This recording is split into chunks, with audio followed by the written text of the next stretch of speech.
안녕하세요. 사연에 빠지다의 DJ 민영입니다. 오늘도 두 가지 사연 준비되어 있는데요. 끝까지 들어주실 거죠? 구독과 좋아요 잊지 마시고요. 그럼 오늘의 사연 바로 시작할게요. 안녕하세요. 저는 오사카에 거주 중인 30대 임산부랍니다. 지난달까지는 한국에 있었지만 아이를 위해 일본으로 다시 돌아왔어요. 저는 아버지가 한국인, 어머니가 일본인인 혼혈이랍니다. 아버지는 대릴 사이로 외할아버지께서는 아버지를 어머니보다 더 많이 의지하고 믿음직스럽게 생각하신답니다. 물론 초반에는 아버지의 국적 때문에 자리 잡기 힘드셨다고 들었어요. 하지만 그것도 얼마 못 가 쏙 들어갈 정도로 아버지의 능력이 뛰어났다고 하더군요. 지금도 외할아버지께서는 어머니가 제일 잘하신 일이 두 가지 있는데 하나는 아버지를 만나신 거고 두 번째가 저를 낳은 것이라고 농담처럼 말씀하신답니다. 저는 아버지의 영향으로 늘 집에서 한국어를 사용해야 했어요. 어머니께서도 능숙하게 한국어를 구사하셨고요. 그래서인지 저는 한국에 대한 로망이 있었어요. 그래서 대학은 무슨 일이 있어도 한국에서 다니겠다 결심했고 그 꿈을 이뤘죠. 남편을 처음 만난 것도 한국에서 공부를 하던 때였어요. 서점에서 아르바이트를 했는데 남편도 함께였죠. 저보다 나이도 많은 남편은 다니던 회사를 그만두고 서점에서 아르바이트를 하며 일본에 갈 계획을 세우고 있었습니다. 그러다 제가 일본인이란 사실을 알고 일본어를 가르쳐달라고 말했죠. 솔직히 처음에는 좀 꺼려졌어요. 너무 갑작스럽다는 생각이 들었거든요. 하지만 당시의 남편은 그만큼 필사적이었어요. 남편의 진심을 알고 난 뒤로는 저 역시 열정적으로 일본어를 알려주었죠. 그렇게 맺어진 인연은 제가 귀국하면서 끊어졌답니다. 일본으로 돌아와서 가업을 이어야 하는 상황이었던 저는 남편에 대해 까맣게 잊고 살았죠. 하지만 저희가 그냥 그렇게 헤어질 운명은 아니었던 모양이더군요. 거래처에서 남편을 다시 만났을 때 저는 무언가 우리 둘 사이에 운명의 붉은 실이 연결되어 있다는 느낌이 들었어요. 그렇게 다시 만난 저희는 한국에 있었을 때와는 또 다른 감정으로 만나기 시작했고 결국 결혼을 약속했답니다. 하지만 저희가 결혼에 성공하기까지 쉽지만은 않았어요. 무엇보다도 시아버지께서 죽어도 이 결혼은 안 된다고 하셨거든요. 남편은 3남 1녀의 장남이었어요. 위로 하나 있던 누나는 20살이 되자마자 집을 나가 죽었는지 살았는지 소식을 알 수 없다고 했죠. 한국에서는 장남이 집안을 이어간다는 이미지가 강하다고 들었는데 확실히 그런 점이 있더군요. 제가 외동이라 남편이 대릴 사이로 들어와야 하는 상황이었는데 시아버지께서는 당연히 그 사실을 받아들이지 못하셨답니다. 세상에 장남이 집을 두고 어딜 간다는 말이야? 거기다 일본 사람이라니. 맏며느리가 일본 사람이라는 소문 나면 내가 창피해서 동네에서 어떻게 얼굴을 들고 다니냔 말이냐? 그런 말이 어딨어요. 지금 시대가 어떤 시대인데 장남이 무슨 소용이고 맏며느리가 뭐 어떻다고요. 우리 집안이 어떤 집안인지 몰라서 물어? 어느 양반 댁에서 장남을 다른 집에 준다는 말이야? 장남이 물건입니까? 주기는 뭘 줘요. 그리고 우리 집이 무슨 양반이라고. 거창하게 말씀하시지만 결국 사업으로 다 날려먹었으면서 아직도 양반 타령이세요? 그 입 닥치지 못해? 우리 집안이 어떤 곳인지 장남이 네가 더 잘 알만한 놈이 어디다 대고 함부로 입을 놀려? 내가 널 그렇게 키웠냐? 아버지가 언제 저를 키우시긴 하셨어요? 시아버지는 남편의 말에 얼굴이 벌겋게 달아오르시더니 손에 잡히는 대로 던지기 시작하셨죠. 저의 첫 시댁 방문은 그렇게 막을 내렸답니다. 시아버지의 반대는 생각보다 강력했어요. 그 뒤로 몇 번이나 찾아갔지만 소용이 없었죠. 남편에게는 남동생만 둘이었는데 둘 다 일찍 결혼을 했었죠. 그 때문인지 동서들이 저보다 나이가 많았답니다. 두 사람은 제가 시댁에 찾아갈 때마다 그 자리에 있었는데요. 저를 이상한 눈빛으로 바라보더라고요. 기분 탓인지는 모르겠지만 동서들 시선에 기분이 좋지만은 않았어요. 그날도 어김없이 당장 나가라는 호통과 함께 집을 나서는데 동서들이 제게 말을 걸더군요. 아주버님 어디가 그렇게 좋으신지는 모르겠지만 이 집 문턱 넘기 어려울 것 같은데 그냥 포기하지 그래요? 여기 좋을 것 하나 없어요. 이 정도면 충분한 것 같으니까 그냥 자기 나라로 돌아가요. 그런 눈치도 없어요? 반기는 사람 누가 있다고. 미련하게 구는 것도 정도 것이지. 이 정도면 민폐라고요. 동서들은 귀찮게 하지 말라고 하며 급기야 짜증을 내기도 했어요. 아마 그냥 포기하고 헤어지고 말지 뭐하는 짓이냐고 혀를 차실 분들도 있으실 거예요. 제 주변에 있는 많은 분들이 같은 이유로 저를 말렸거든요. 하지만 저는 남편을 포기할 생각이 없었어요. 시아버지와 사이가 나쁜 남편은 굳이 허락받을 필요가 있겠냐고 했지만 저는 저 때문에 남편과 시아버지가 완벽하게 단절되길 바라지는 않았거든요. 그런 시아버지께서 달라지신 것은 정말이지 손바닥을 뒤집는 것보다 쉬웠어요. 그렇게 싫다고 하시던 시아버지께서는 저를 갑자기 집으로 들이셔서는 아버지께서 무슨 일을 하시는지 제가 어떤 일을 하는지 구체적으로 물어보셨어요. 저는 숨길 것이 없었기 때문에 시아버지께서 알고 싶어 하시는 것들에 대해 솔직하게 대답했죠. 그러니까 그 큰 사업을 하는 집안이란 말이지? 아버지께서 수완이 좋으셔서 외할아버지 때보다도 규모가 많이 커지기는 했어요. 외할아버지도 늘 아버지를 칭찬하셨고요. 그런데 아버님, 갑자기 왜 그런 것들을 물어보세요? 내가 들은 것들이 있어서 말이지. 한국에 눈을 돌리신다고 들었는데. 한국에 오셔서 직접 둘러보실 생각이신 것 같으세요. 그런데 아버님, 그런 소식은 어떻게 하셨어요? 귀한 우리 집 장남이 대리 사이로 가야 되는데 내가 그런 것도 모를 것 같아?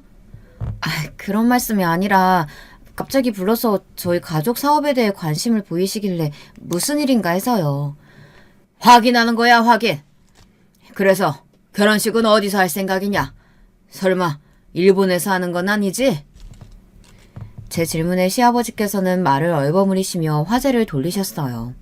저는 당연히 한국에서 하고 갈 생각이라고 했죠. 시아버지께서는 결혼식을 어디서 어떻게 할 예정인지도 구체적으로 물어보셨지만 아직 허락을 받지 못해 결정난 것은 아무것도 없다고 답했어요. 제 대답에 마음이 드셨는지 아니면 계속해서 찾아와 문을 두드린 것에 마음이 풀리신 것인지는 모르겠지만 시아버지의 행동이 180도 달라진 것은 분명했어요. 저한테 나를 세우며 소리를 지르신 적이 전혀 없던 사람처럼 다정한 목소리로 모르는 것들은 동서에게 물어가며 배우라고 그렇게 말씀하시더라고요. 동서들에게도 형님으로 모시고 함부로 하지 말라고 말씀하기도 하시고요. 저는 의아했지만 결혼 승낙을 받았으니 되었다 싶었죠. 하지만 제게 남은 것은 그것만이 아니었어요. 기어코 이 집으로 밀고 들어올 생각인 것 같은데 우리한테 형님 대접 받고 싶으면 처신 잘하는 게 좋을 거예요. 나는 형님 대접 받을 생각 전혀 없어요. 같은 며느리끼리 꼭 그렇게 지낼 필요 있겠어요? 같은 며느리라뇨. 어떻게 우리랑 같을 수가 있어요? 꿈도 크지. 동서들은 저와 자기들은 엄연히 다르다며 큰 소리를 치더군요. 제 상식에서는 도저히 이해가 되지 않았어요. 오히려 맏며느리면 제가 더 윗사람일 텐데 어떻게 저렇게 말을 하나 궁금하기도 했고요. 그래서 남편에게 이 모든 사실을 이야기하곤 혹시 제게 거짓말한 것이 있느냐고 물었어요. 남편은 망설임 끝에 솔직하게 자신에 관해 이야기를 해주었죠. 그 내용은 제가 한 번도 상상한 적 없는 것이라 충격 그 자체였습니다. 한동안은 남편에게 한마디 말도 할 수 없을 정도로 놀라운 이야기였답니다. 사실 남편은 시아버지의 혼외자였어요. 원래 시아버지와 남편을 낳아준 어머니는 약혼 관계였다고 해요. 그런데 시아버지께서 다소 거친 행동으로 어머니가 크게 다치시는 일이 발생했고 그 사실을 안 남편의 외가에서 파혼을 선언한 거였죠. 하지만 그 사실을 받아들이지 못했던 시아버지께서 강제로 어머니와 관계를 가지셨고 그 때문에 태어난 쌍둥이 자식이 바로 남편과 형님이셨죠. 어머니는 남편과 형님을 낳고 얼마 지나지 않아 돌아가셨고요. 그 이후에 시아버지께서 지금의 시어머니를 만나 서방님 둘을 낳고 살았다고 해요. 물론 시어머니께서도 3년 전에 암으로 돌아가셨고요. 남편은 이런 사실들을 20살이 되어서야 알았다고 합니다. 집에서 그만큼 쉬쉬하고 입단속을 한 덕분이었죠. 남편은 숨길 생각은 아니었다고 하며 미안한 표정을 지었어요. 물론 쉽게 받아들일 수는 없었습니다. 당연히 저도 고민의 시간이 필요했고요. 하지만 저는 길게 생각하지 않았어요. 제가 결혼하고 싶은 사람은 지금 제 눈앞에 서 있는 이 남자지 이 남자의 과거가 아니었거든요. 물론 혼외 자식이라는 점을 불편하게 받아들일 친척들도 있었어요. 하지만 그것은 돌아가신 어머니나 남편의 잘못이 아니잖아요. 무엇보다도 저희 부모님은 그동안 지켜본 남편의 성품을 믿는다고 하시며 크게 신경 쓰지 않겠다고 하셨죠. 약간의 위기가 있었지만 저와 남편은 무사히 한국에서 결혼을 하고 바로 일본으로 건너왔습니다. 남편은 다니던 회사를 정리하고 저희 집안일을 돕기 시작했죠. 남편은 정말 성실하고 꼼꼼했어요. 외할아버지도 인정하실 만큼 뛰어난 사람이었죠. 남편은 일본에서의 생활에 점점 안정감을 느끼는 것 같았어요. 반면 한국에는 1년에 한두 번 정도만 들어갔죠. 명절 때나 시아버지의 생신 정도였을까요? 그것도 남편은 가고 싶어 하지 않았지만 워낙 시아버지께서 전화를 하셔서 왜 안 오느냐고 호통을 치시는 바람에 어쩔 수 없었답니다. 제게 남편을 잘 달래서 데려오는 것도 능력이라고 하시면서 집안 행사에 장남 내외가 빠지는 것이 말이 되겠냐고 하셨죠. 저는 마지못해 남편을 설득하겠다고 말씀드렸답니다. 사실 저 역시도 남편 못지않게 가고 싶지 않았어요. 동서들과 마주하고 싶지 않았거든요. 그도 그럴 것이 신혼여행을 다녀오자마자 처음 인사를 드리러 갔는데 동서들이 얼마나 저를 무시하는지 정말이지 당장이라도 뛰쳐나오고 싶을 정도였답니다. 비록 본가에서 한국인으로 살았다고 하지만 제가 있던 곳은 일본이었고 저 역시 그 문화가 익숙한 사람이다 보니 잘 모르는 것이 있는 게 당연했죠. 하지만 동서들은 제가 실수를 할 때마다 핀잔을 주며 제게 제대로 하는 것도 없으면서 어떻게 이런 큰 집안의 맏며느리가 될 생각을 하느냐고 짜증을 냈어요. 그런 동서들을 바라보면서 저는 어린아이들의 모습이 생각났습니다. 자기가 가진 것을 뺏길까봐 전전긍긍하는 어린아이들 말이죠. 저는 맏며느리라고 어깨에 힘주고 동서들 마음대로 쥐고 흔들 생각 전혀 없거든요. 어차피 저는 일본에서 지내고 있으며 그이도 저희 집 대릴 사유가 되겠노라고 한 마당에 제가 여기 와서 콧대 높일 이유가 없잖아요. 누가 뭐래요? 당연한 소리를 뭘 그렇게 배려한다는 식으로 말해요? 그러게요. 누가 마음대로 하게 둘 줄 알고? 진짜 어이가 없네. 그러니까 괜히 저한테 날 세우지 말았으면 좋겠어요. 저는 정말 동서들이랑 잘 지내고 싶거든요. 제가 용기를 내서 먼저 이야기를 꺼냈지만 동서들은 코웃음을 치며 저 혼자 살겠다고 내빼는 사람이 무슨 할 말이 있느냐고 했습니다. 당시에는 그 말의 의미를 전혀 몰랐어요. 오히려 동서들이 괜히 티집을 잡으려고 말을 함부로 한다고 생각했죠. 저 말이 의미 그대로일 것이라고는 상상조차 하지 못했답니다. 그렇게 저와 동서들 사이는 여전히 냉랭 그 자체였어요. 제 딴에는 한다고 노력했는데 동서들은 여전히 요지부동이었죠. 한 번은 추석이었는데요. 회사 일이 늦게 끝나서 결국 비행기를 제때 구하지 못했습니다. 겨우 추석 전날 오후 비행기로 한국에 들어갔죠. 분명 싫은 소리 하실 텐데 싶어서 저는 시아버지께서 좋아하시는 술과 동서들 입을 막을 명품 가방을 급하게 구해서 들어갔답니다. 아니나 다를까 시아버지께서는 조상들 차례를 지내는데 이렇게 늦게 와서야 되겠느냐며 소리를 높이셨죠.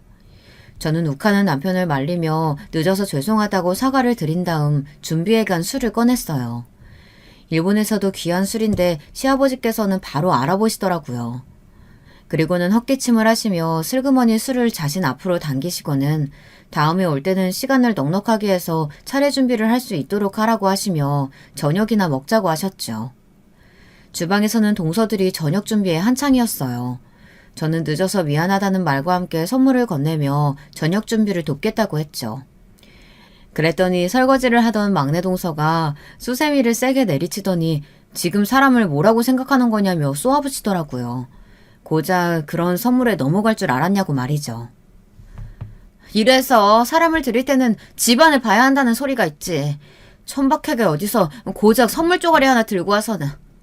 나 원참. 형님네 나라에서는 그렇게 했는진 모르겠지만요. 여긴 아니거든요. 하긴 반쪽짜리가 뭘 알겠어. 동서, 지금 뭐라고 했어요? 반쪽짜리?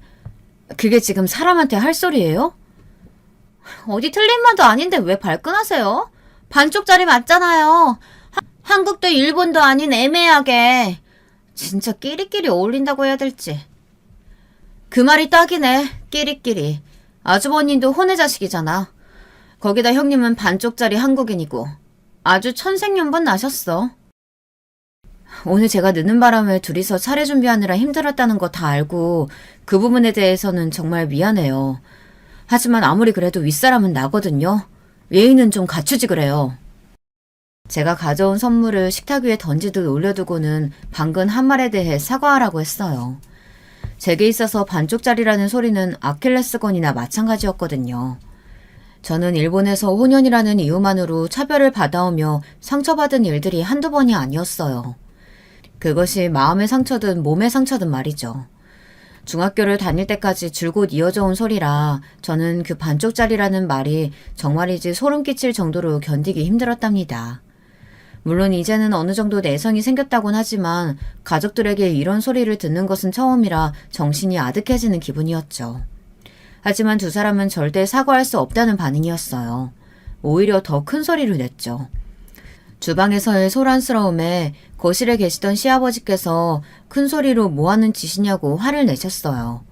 그 소리에 사색이 된 동서들은 입을 꾹 다물고는 황급히 식탁에 던져준 제 선물을 챙기더니 일사불란하게 움직이기 시작했죠. 저는 시아버지의 말 한마디에 이렇게 달라지는 동서들을 보며 신기해하기도 하고 뭔가 꺼림칙하기도 했답니다. 저녁 식사를 마치고 저는 주방에 남아 뒷정리를 시작했어요. 동서들은 준비는 자기들이 했으니 깔끔하게 뒷정리하라는 말만 남기곤 방으로 들어간 상태였죠. 주방 청소까지 하고 나오니 동서들이 이야기를 나누는 것이 들렸어요.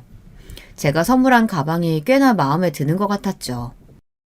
이거 일본에서만 구할 수 있는 그 라인이지? 세상에 이걸 어떻게 손에 넣었대? 돈 좀 있다 하는 집 딸이라고 하더니 진짜 부자인가 봐요. 그이가 그러던데 이번에 한국에서도 사업 크게 할 생각이라서 아버님이 엄청 노리고 있다던데요? 노려서 뭐 하시게? 한몫 크게 챙겨보시려고? 아버님은 그 돈을 다 어디다 쓰시려고 하는지 모르겠네. 아휴. 그러니까요. 여기저기서 부지런히 긁어모으시더라고요. 그리고 일본 형님 말이에요. 머리 어떻게 된 사람 아니에요? 아니 이렇게 돈이 많은데 왜 아주버님 같은 사람을 선택했대요? 고작 혼외자라니. 저라면 절대 그런 선택은 안 하죠. 그러니까. 그나저나 이 가방 너무 이쁘지 않아? 보는 눈은 있나 봐. 형님도 참 너무 좋은 티는 내지 마요. 기고만장해질라. 두 사람은 쉬지 않고 입을 놀리며 저와 남편을 욕하더군요. 그 와중에 가방을 마음에 들어하는 모습에서 참 속물도 이런 속물이 없구나 싶었죠. 저 역시 두 사람을 속으로 욕하면서 방으로 들어왔답니다. 다음날 아침 일찍부터 차례를 지내고 저희 부부는 일이 많이 밀려있다는 핑계로 급하게 일본으로 돌아왔어요. 물론 당연히 거짓말이었죠. 저와 동서들 사이는 점점 멀어져 갔어요. 저는 시댁과 얽히면 안 되겠다는 생각이 들어 시아버지께 드리던 전화도 점점 뜸하게 드리게 되었고요. 그러던 어느 날이었어요. 갑자기 연락이 오신 시아버지께서 겨울 휴가를 일본에서 보내겠다고 하시더군요. 온 가족들을 다 데리고 갈 생각이니 공항에 나와 있으란 말을 하시는데 남편은 눈에 띄게 싫어하는 모습이 역력했어요. 왜 일본으로 오시는지 알 수 없다고 했지만 저는 어쩔 수 없지 않겠느냐고 말하며 그런 남편을 달랬죠. 저는 부디 큰일 없이 잘 넘어가기 바라기만 했답니다. 하지만 가족 여행은 순탄치 않았어요. 저는 부모님께 부탁드려 고즈넉한 별장으로 시댁 식구들을 모셨어요. 공항에 리무진까지 보내는 등 나름 이벤트적인 요소들도 준비했고요. 이런 저의 행동에 서방님과 시아버지께서는 무척이나 만족하신 얼굴이었지만 동서들은 내심 놀랐는지 눈치 보기 바쁘더라고요. 숙소에 도착한 서방님과 아버님은 노천 온천에 놀라시며 대접을 제대로 받는다고 즐거워하셨죠. 그래, 우리 집안 맏며느리답구나. 이렇게 어른 모실 줄도 알고. 안 그래도 몸이 찌뿌둥했는데 온천에 몸부터 담가야겠다. 우리 맏며느리 덕분에 아주 몸이 가뿐해서 가겠어. 고생했다. 네가 진짜 맏며느리답게 처신을 잘했어. 며느리 덕 좀 보자. 편한 시간 보내세요, 아버님. 혹시 술이나 더 필요하신 것 있으시면 저기 버튼 누르시면 돼요. 마사지사도 준비해뒀습니다. 그래, 잘했어. 역시 내 며느리다. 아버지께서는 무척이나 흡족한 얼굴로 저를 칭찬하셨어요. 제 칭찬이 계속될수록 동서들의 얼굴은 점점 검게 변해갔죠. 저는 서방님과 동서가 지낼 방도 안내하고는 제 방으로 돌아왔습니다. 줄곧 긴장을 해서 그런지 금방 몸이 녹초가 되더라고요. 남편은 이렇게 할 필요 없었다고 하며 뭐가 예쁘다고 이렇게까지 준비했느냐고 하더라고요.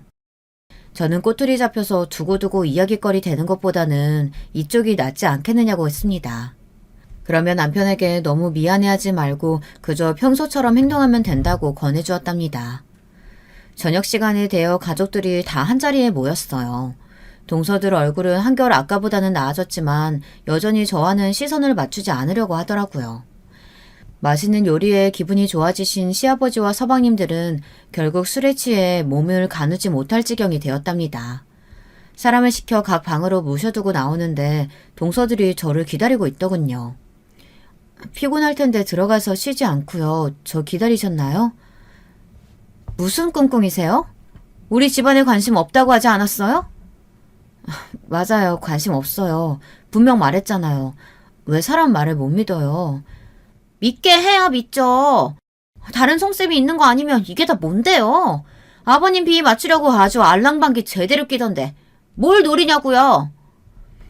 노리기는 뭘 노린단 말이에요.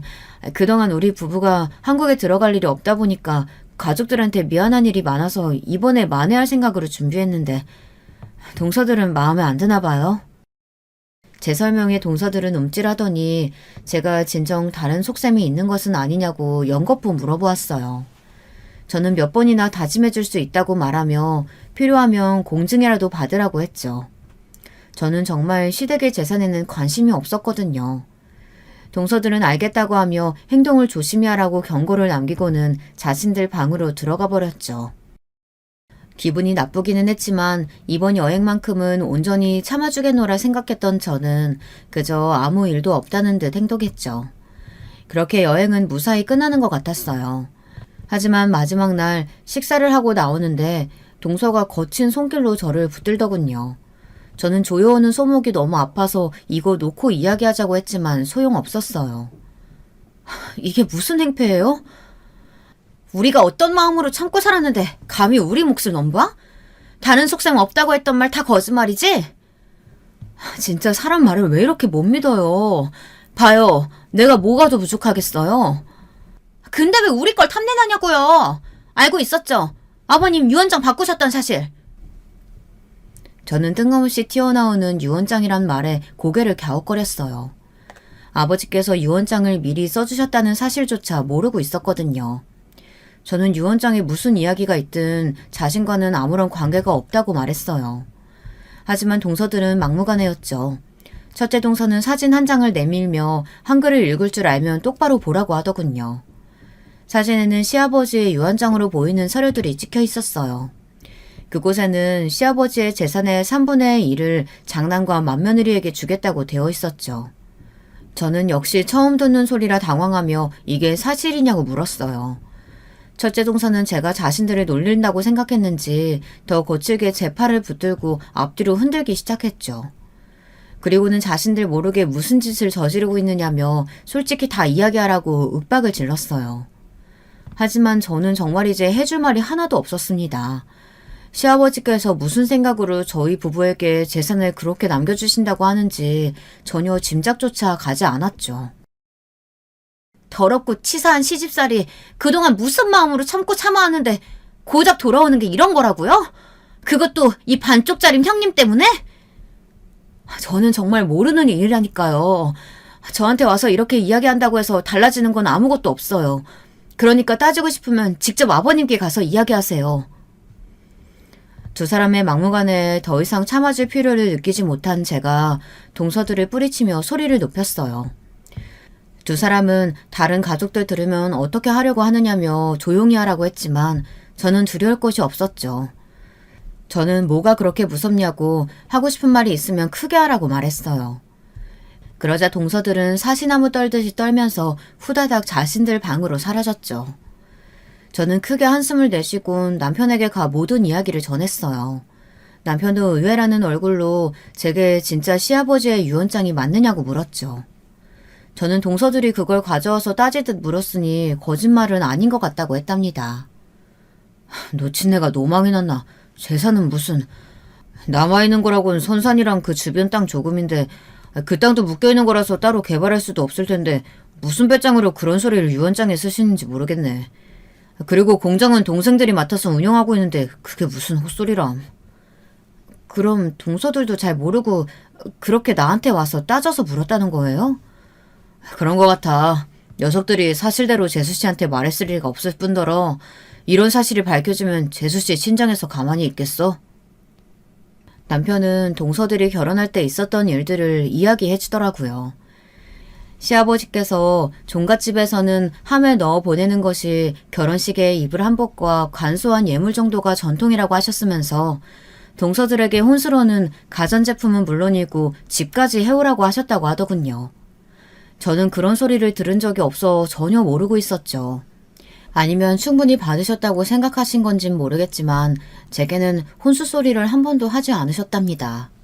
남편은 그렇게 혼수를 준비해서 보냈는데 알고 보니 빈 껍질이라고 하면 재수씨들 친정에서 가만히 있겠느냐고 했죠. 시아버지께서 돈 좋아하고 대접받는 거 좋아하는 그런 분이라고 생각은 했지만 이렇게까지 동서들을 기만했을 거라고는 생각지도 못했다 보니 제게 화를 내던 두 동서들이 불쌍하다는 생각마저 들었어요. 남편은 시아버지의 유언장을 알고 있다는 사실이 밝혀지면 좋을 것이 없으니 그저 가만히 있으라고 하더군요. 저는 내키지는 않았지만 고개를 끄덕일 수밖에 없었죠. 남편의 말이 있기는 했지만 저 역시 일이 바쁘다 보니 가족여행의 마지막 날 있었던 일은 제 기억 속에서 차츰 희미해져 갔습니다. 해가 바뀌고 설날이 되었죠. 이번에는 미리 비행기표를 준비해둬서 일찍 한국으로 들어가서는 남편을 낳아주신 어머니 산소에도 찾아뵙고 인사를 드렸어요. 그리고는 차례를 준비하려고 시댁으로 향했죠. 가족 여행 이후 한 달 조금 넘는 시간이 흘렀을 뿐인데 집안 분위기가 많이 달라진 것 같았어요. 무엇보다도 동서들의 표정이 무척이나 어두워 보였죠. 저는 무슨 일이 있느냐고 물었지만 동서들은 대꾸조차 하지 않았어요. 제가 도울 수 있는 일이라면 뭐든 할 테니까 이야기해봐요. 집에 무슨 걱정거리라도 있어요? 얼굴이 왜 이렇게 많이 상했어요? 한국에 있지도 않은 사람이 도와주기는 뭘 도와줄 수 있다고 그래요? 그딴 값싼 동정 필요 없으니까 치워요. 형님한테 손 벌릴 일 없을 테니까 신경 끄세요. 우리도 자존심이 있지. 형님 따위한테 손 벌릴 순 없죠. 동서들은 여전히 날선 반응으로 저를 밀어냈어요. 화가 치밀어 올랐지만 저는 좋은 날 웃으면서 지나가자는 마음으로 애써 웃어 보였죠. 그리고 저 역시도 동서들을 무시하고 제 할 일만 묵묵히 했답니다. 저녁 식사 시간이 되자 시아버지께서는 제가 가져온 술을 꺼내시며 기분 좋게 한 잔 가득 마시고는 역시 가족끼리 모여야 한다며 호탕하게 웃으셨어요. 하지만 시아버지를 제외한 그 누구도 밝은 얼굴은 아니었죠. 남편은 딱딱하게 굳은 얼굴을 하고 있었고 서방님들은 피곤한 얼굴로 빨리 자리에서 일어나고 싶은 모습이었어요. 그리고 동서들은 새하얗게 질린 얼굴로 앉아 있었고요. 그래, 둘째랑 셋째, 내가 시킨 일들은 다 해뒀냐? 네, 아버님. 아버님 말씀대로 정리해 두었습니다. 내가 일 시켰다고 불만 품고 헛짓거리한 건 아니겠지? 설마요. 아버님께서 시키신 대로 다 해두었어요. 시아버지께서는 동서들의 대답이 만족스럽다는 듯 웃으시고는 저와 남편을 향해 고개를 돌리시며 폭탄 발언을 하셨어요. 정말 상상조차 못했던 말이었죠. 그래, 그럼 됐다. 첫째야, 너도 이제 그만하면 되었으니 한국으로 들어와서 살지 그러냐? 그게 무슨 소리세요? 들어와서 살라니 어딜 들어와서 살라는 말이세요? 어디긴 어디야, 이 집이지. 그만하면 대릴 사이 노릇 충분히 한 것 아니냐? 그럼 이제 우리 집안 장남 노릇도 해야지. 와서 집안 사업에도 신경 좀 쓰고 저 녀석들만 가지고는 택도 없어. 집안 사업? 우리한테 그런 게 남았어요? 여기저기 빚쟁이들한테 다 빼앗겨서 동생들이 겨우 지키고 있는 작은 공장이 전부로 하는데요. 날려먹기는 누가 날려먹어? 나 아직 안 죽었다. 우리 집안이 얼마나 유서 깊은 집안인데 아직 멀쩡하다 이놈아. 그러니 장난답게 행동해. 됐습니다. 이 집 장난 그만둔 지가 언젠데요. 저는 이 사람이랑 일본에서 계속 지낼 겁니다. 시아버지께서는 화가 잔뜩 나셔서는 들고 있던 술잔을 힘껏 바닥으로 던지셨어요. 그리고는 남편을 향해 밥그릇을 엎어버렸죠. 순식간에 일어난 일이었어요. 다들 숨죽이고 남편과 시아버지를 바라보았죠. 남편은 조금의 흔들림도 없이 시아버지를 바라보고 있었고요. 얼마의 시간이 흘렀을까요? 이윽 후 남편이 더 이상은 이런 행패에 무서워하던 자식은 없다고 하더니 그동안 동생들을 그렇게 힘들게 하셨으면 적어도 양심은 좀 남아있으셔야 하는 것 아니냐며 말을 남기곤 제게 나가자고 하더군요. 저는 군소리 없이 남편을 따라 일어났습니다. 그날 이후 시아버지께서 몇 번이나 제게 전화를 걸어서는 당장 정리하고 한국으로 들어오라고 하셨어요. 네 남편이 그런다고 너까지 내 말 무시할 셈이냐? 어디 하늘 같은 시아버지 말씀에 토를 달아, 토를 달기는. 아버님, 그래도 저희가 여기서 하던 일이 있는데 갑자기 정리하라고 하시면 저희도 힘들어요. 그리고 그이도 여기서 자리 잡았고 누구보다도 잘하고 있는데 무슨 수로 정리를 해요. 그럼 그 일 가지고 한국 오면 되는 거 아니냐? 어차피 양가 사돈으로 맺어졌는데 그 사업 가지고 와서 우리 집안 걸로 만들면 되잖아. 그게 무슨 말도 안 되는 소리세요. 저희 집안 사업이 왜 시댁 사업이 되는데요. 그럼 내 며느리 내 아들이 하는 사업인데 당연히 내 거지. 그만 쫑알거리고 시키는 대로 해라. 시아버지께서는 일방적으로 무조건 다 가지고 들어오라고 하셨지만 저와 남편은 꿈쩍도 하지 않았어요.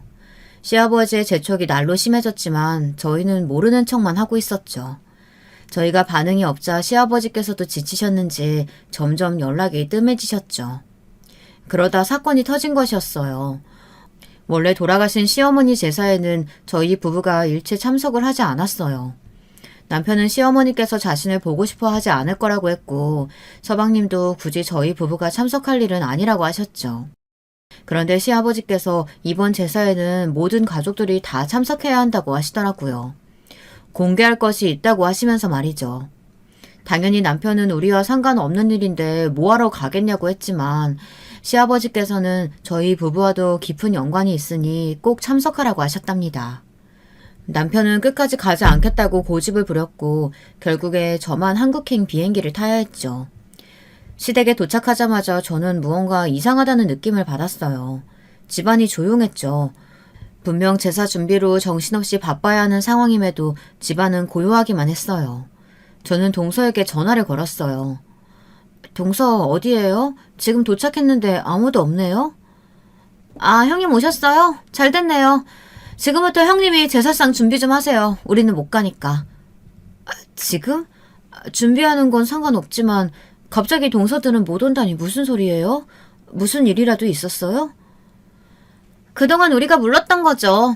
형님을 두고 왜 우리가 그런 허드렛 일을 했는지. 원래 그런 일들은 형님 같은 반쪽짜리들이 해야 하는 건데 우리가 너무 착해가지고 바보같이 다 하고 있었지 뭐예요? 뜬금없이 이게 무슨 소린지 모르겠는데 지금 어디에요 둘 다? 우리요? 우리 지금 막 동남아에 도착했어요. 허드렛 일 할 사람 따로 있는데 우리도 즐기면서 살려고요. 예전 같았으면 우리 집안에 발도 못 디뎠을 사람이 맏며느리라고 온갖 유세는 다 떠는데 그걸 참느라고 얼마나 힘들었는지 알아요? 아버님 사랑 좀 받는다고 눈이 이마에 붙어서는 꼴같잖게. 동서 선을 좀 넘는 것 같은데 분명 경고했지 말 조심하라고. 봐, 본성이 딱 나오잖아. 어디서 얌전한 척 꼬리를 쳐서는.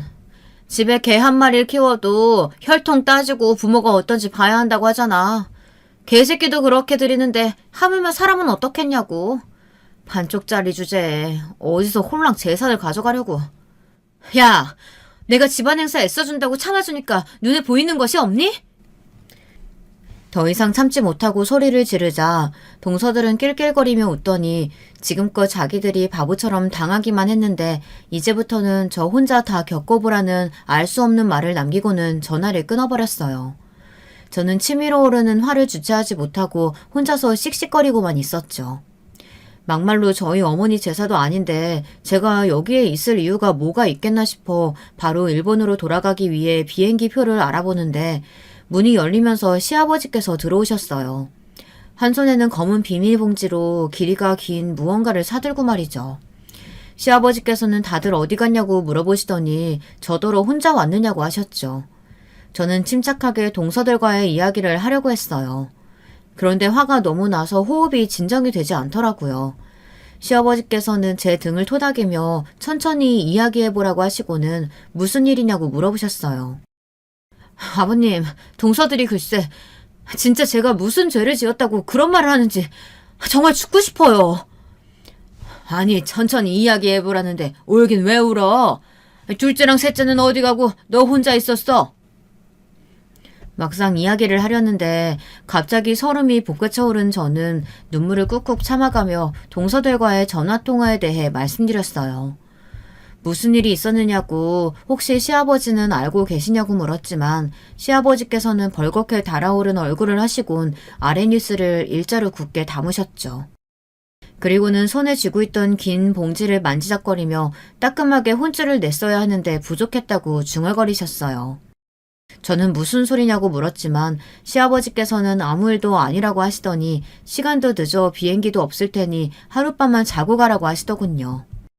시아버지께서 권해주시는 것이라 당연히 그렇게 하겠느라고 대답해야 하는데 이상하게 불안한 마음이 들었어요. 그래서 저는 근처 호텔에서 자고 일찍 비행기를 타겠다고 했죠. 하지만 시아버지께서는 시댁에 와서 그냥 가는 법이 어디 있느냐고 무서운 얼굴로 자고 가라고 하시더라고요. 그 눈이 어찌나 무서운지 차마 싫다는 소리는 못하고 결국 시댁에 올 때마다 사용하던 방에서 하룻밤 자고 가기로 했답니다. 온몸이 피곤했지만 이상하게 잠은 오질 않았어요. 오히려 더 정신이 또렷해지기만 했죠.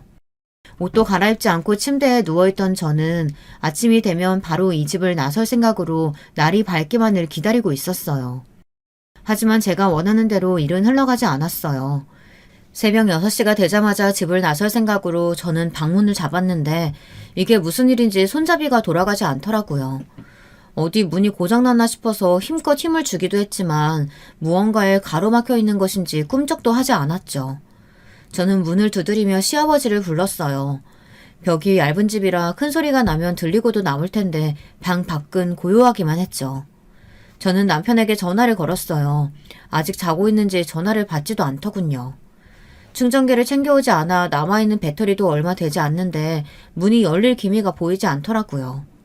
저는 있는 힘껏 문을 두드리며 열어달라고 외쳤지만 달라지는 것은 아무것도 없었죠. 저는 서둘러 119를 불렀어요. 그런데 그때 방에서 시아버지의 목소리가 들렸어요. 얌전히 있지 못해? 우리 아들 올 때까지면 되니까 소리 내지 말고 조용히 있어. 아버님, 이게 무슨 짓이세요? 사람을 가둬 주시다뇨. 당장 119 부르겠어요. 마음대로 해봐라. 만에 하나 사람 부르면 내가 무슨 짓을 할지 어떻게 알고? 네? 아버님, 그게 무슨... 그러니까 처음부터 집에 들어오라고 했을 때 순순히 왔었어야지. 왜 사람이 이렇게까지 하게 만들어? 하여튼 여자들은 맞아야 정신을 차린다니까. 다른 것들도 한동안 손 안 댔더니 겁을 상실해서. 뭐? 동남아? 감히 누구 돈으로 동남아를 가? 저는 시아버지의 말씀에 정신이 아득해지는 것 같았어요. 아니, 이게 다 무슨 소리인가 싶었죠. 순간 예전에 동서들이 한 말이 떠오르더군요. 저더러 혼자 살겠다고 빠져나갔다는 말을 했는데 그 말의 뜻이 이것인가 싶었죠. 문 밖에서는 회초리를 휘두르는 소리가 들렸어요. 시아버지께서는 몇 대 맞다 보면 시아버지를 공경하는 마음이 생길 것이라는 이해할 수 없는 말을 하면서 문을 열고 계셨죠. 문고리가 돌아가는 모습이 보이는데 정말이지 죽을 것 같이 무섭더라고요. 문이 열리고 시아버지께서 흉흉하게 회초리를 가지고 방 안으로 들어오셨어요. 저는 최대한 몸을 웅크리고 구석으로 숨었지만 시아버지께서는 오묘한 웃음을 지으시며 다가오셨죠. 진짜 이대로 죽는구나 싶은 그때였어요. 갑자기 어수선한 소리가 들리면서 시아버지를 찾는 남자들의 목소리가 멀리서 들렸죠. 이게 무슨 일인가 싶어 시아버지께서 몸을 돌리시는 그때 저는 있는 힘껏 시아버지를 밀치고 방 밖으로 달려나왔습니다. 그리고는 살려달라고 소리를 질렀죠. 제 뒤를 따라 시아버지가 나오시는 소리가 들렸고요. 저는 맨발로 미친 듯이 사람들의 소리가 들리는 곳으로 달려갔어요. 경찰이더군요. 저는 살려달라고 소리를 지르며 경찰을 향해 몸을 날렸어요. 경찰들은 이게 무슨 일이냐고 제게 물었고 저는 반쯤 정신이 나간 상태로 시아버지가 저를 가두고 때리려고 했다고 말했어요. 하지만 급한 나머지 일본어로 외쳤죠. 제 말을 이해하지 못한 경찰들이 서로 시선을 교환하고 있는 와중에 한 여자 경찰이 큰 소리로 외쳤어요. 시아버지가 이분을 가두고 때리려고 하셨답니다. 저기 저 사람인 것 같아요. 여기가 어딘지 알고 감히 내 허락도 없이 들어와! 박기철 씨 되십니까? 경찰입니다. 상습적으로 며느리를 때린다는 신고가 있어서요. 내가 때리긴 누굴 때렸다는 거야? 고작 이런 일로 내 집에 허락도 없이 들어와? 서장 어딨어? 당장 서장 데려와! 저도 어젯밤부터 갇혀있다가 방금 맞을 뻔했어요. 맞아요, 저 사람. 시아버지께서는 자신은 그런 적 없다고 발뺌하셨지만 제가 나서서 상황을 설명하자 경찰 두 사람이 시아버지의 팔 양쪽을 잡고는 서로 가서 이야기를 좀 하자고 하더군요. 시아버지께서는 자신이 뭘 잘못했다고 끌고 가느냐며 당장 서장을 부르라고 소리를 지르셨지만 경찰들은 묵묵히 시아버지를 경찰차에 태우기만 할 뿐이었어요. 제게 함께 가서 상황을 증언해달라고 하셔서 저 역시 경찰서를 향했죠. 경찰서에 도착해서도 시아버지께서는 자신에게는 아무런 잘못이 없다고 하시며 다 며느리들이 작당을 하고 모함을 하고 있다고 하셨어요. 제가 나서서 있었던 일을 증언하자 시아버지께서는 자신은 훈역을 했을 뿐 때린 적은 없다고 하시더군요. 이것들이 어른들만 알기를 우습게 여기길래 내가 가르침을 좀 줬을 뿐이야. 그게 어떻게 때린 게 된단 말이야? 사랑의 매 몰라? 다 가풍 위해서 내가 훈육했을 뿐이라고. 훈육이라니. 지금이 어떤 시대인데 회초리를 휘두르신단 말이세요. 저한테 뭐라고 하셨어요? 여자는 맞아야 정신을 차린다면서요. 이게 어디다 대고 눈을 똑바로 뜨고. 시아버지께서 제게 달려들려고 하자 경찰들이 제 앞을 막아서고는 강한 힘으로 시아버지를 누르더군요. 잠시 후 남편이 헐레벌떡 경찰서로 들어왔어요. 제가 연락이 되지 않아 걱정이 되어 한국행 비행기를 탔는데 한국에 도착하자마자 제가 남긴 음성을 듣고 달려왔다고 하더군요. 남편을 보니까 긴장된 마음도 풀리는 것이 눈물이 터져 나왔어요. 경찰에게서 설명을 듣고 난 남편은 다짜고짜 시아버지께 다가가서 주먹으로 뺨을 후려치더군요. 경찰들이 미처 막을 새도 없이 말이죠. 시아버지께서는 어디 자식의 아비를 때리느냐고 당장 잡아가라고 경찰들에게 고래고래 소리를 질렀어요. 남편은 앞으로 자신은 부모가 없다 생각하겠다고 말하고는 경찰들에게 조사가 끝나면 가도 되느냐고 물었죠. 시아버지께서는 당장 무릎을 꿇리지 않고 뭐하는 짓이냐고 경찰들에게 따졌지만 경찰은 그런 시아버지를 외면하고는 저를 보며 가도 좋다고 하더라고요. 일본으로 돌아오는 비행기에서 저는 앞으로 한국에는 절대 가지 않겠다고 말했어요. 남편 역시 이제 자신에게 남은 가족은 저와 저희 부모님이 전부라고 말했죠. 나중에 들었지만 시아버지께서는 수시로 동서들을 때리셨다고 해요. 그러면서 혹시나 동서들이 신고를 할까 싶어서 동서들 약점까지 하나씩 쥐고 계셨다고 하더라고요. 각자 사정은 있었지만 그 약점 때문에 맞으면서 아프다는 소리도 못 내고 있었는데 제가 시집을 온 것이었죠. 하지만 저는 한국에 있는 시간이 없다 보니 동서들처럼 맞을 일이 없었던 것이 문제였더라고요. 자기들만 당하는 것이 억울하기도 하고 제가 얄밉기도 하면서 저도 당신들과 같은 일을 당했으면 좋겠다고 생각을 한 모양이더라고요. 그런데 그렇게 못된 마음을 먹었으면서도 마음 한구석에 죄책감이라도 남았는지 결국에는 시아버지를 경찰에 신고했고 덕분에 큰 일이 일어나지 않을 수 있었죠. 두 사람이 제게 반쪽짜리니 뭐니 하면서 상처 주는 말을 한 것도 다 자신들은 고통 속에 사는데 저만 멀쩡한 것에 화가 났기 때문이라고 들었어요. 어처구니가 없었죠. 시아버지께서 저지른 행동은 그뿐만이 아니었어요. 막상 붙잡아두고 조사를 시작하니 양판 껍질 벗기듯이 죄목들이 하나씩 드러나고 있더라고요. 동서뿐만 아니라 남편에게는 새어머니가 되시는 시어머니께서도 암으로 돌아가신 것이 아니라 시아버지께 맞으면서 치료를 제때 하지 못해서 돌아가셨다고 하더라고요. 그때까지만 하더라도 시아버지께서 돈도 힘도 있으시다 보니 사람을 사서 없던 일로 수습을 하신 모양인데 이번 사건으로 그것마저 다 밝혀진 것이죠. 그것 말고도 시아버지의 악행은 끝도 없었어요. 그 중에서는 저희 아버지와 관련된 일도 있었답니다. 곧 일본에서 건너온 사업가가 여기서 자리를 잡을 생각이라는 말로 주변 사람들을 현혹시켜 투자자들로 하여금 성금을 받아서 챙긴 혐의가 있더라고요. 그 금액이 억 단위가 된다는 소리에 진짜 기가 막혔죠. 아버지께서는 자신을 그런 것에 연관시켰다고 분노하시며 시아버지께 피해 보상금을 받아내시겠다고 한국 변호사까지 준비를 시키셨어요. 솔직히 처음 소식을 들었을 때는 제게 이혼을 하라고 하셨어요. 시아버지에 대한 분노가 남편으로 향했던 것이죠. 물론 남편의 잘못이 아니라는 것은 머리로는 이해하셨지만 마음으로 받아들이기 쉽지 않잖아요. 하지만 제가 임신했다는 사실을 알고는 결국 남편의 일은 넘어가기로 해주셨답니다. 원래 결혼 전에는 아이를 한국에서 키우자고 이야기했었는데 이번 일을 겪으면서 도저히 한국에서 살 자신이 없더라고요. 여전히 한국은 제게 있어 고마운 나라이고 사랑스러운 나라이지만 그 일을 겪고 나서는 용기가 나지 않았죠. 시아버지의 그 흉흉한 모습이 자꾸 떠오르기만 하고요. 그래서 일본에서 아이를 낳고 키우기로 결정했답니다. 혹시나 나중에 우리 아이가 자라 아버지의 나라, 외할아버지의 나라가 궁금하다고 한다면 그때는 마음이 바뀔지도 모르겠네요. 오늘 제 이야기 끝까지 들어주셔서 정말 감사합니다. 여러분, 두 번째 사연 시작하기 전에 좋아요, 구독 꼭 눌러주실 거죠? 그럼 두 번째 사연 바로 시작합니다. 안녕하세요. 저는 현재 서울에 사는 40대 여자입니다. 곧 이사갈 예정이라 요즘 한창 짐 정리로 바쁜데 마침 짐을 싸다가 사진 몇 장을 발견했어요. 어린 시절 엄마와 둘이 찍은 사진인데 그 사진을 보니까 예전 생각이 많이 나면서 어디서도 말한 적 없는 제 인생에 대해 터놓고 싶어져서 용기 내어 제보하게 됐습니다. 다들 인생에 대해 말할 때 빼놓을 수 없는 게 바로 가족이잖아요? 그건 저도 마찬가지랍니다. 약간 제가 대한민국의 평범한 사람들과 다른 점이 있다면 저는 아빠가 없다는 점이에요. 아빠 없는 사람 많은데 하실 수도 있는데 저는 아빠의 이름도 얼굴도 전혀 모릅니다. 심지어 살았는지 죽었는지도 모르고 제가 태어났을 때 엄마 옆에 아빠가 없었다는 사실은 알고 있어요. 저의 아주 오래전 최초의 기억은 아주 시골에서 엄마랑 살았던 기억입니다.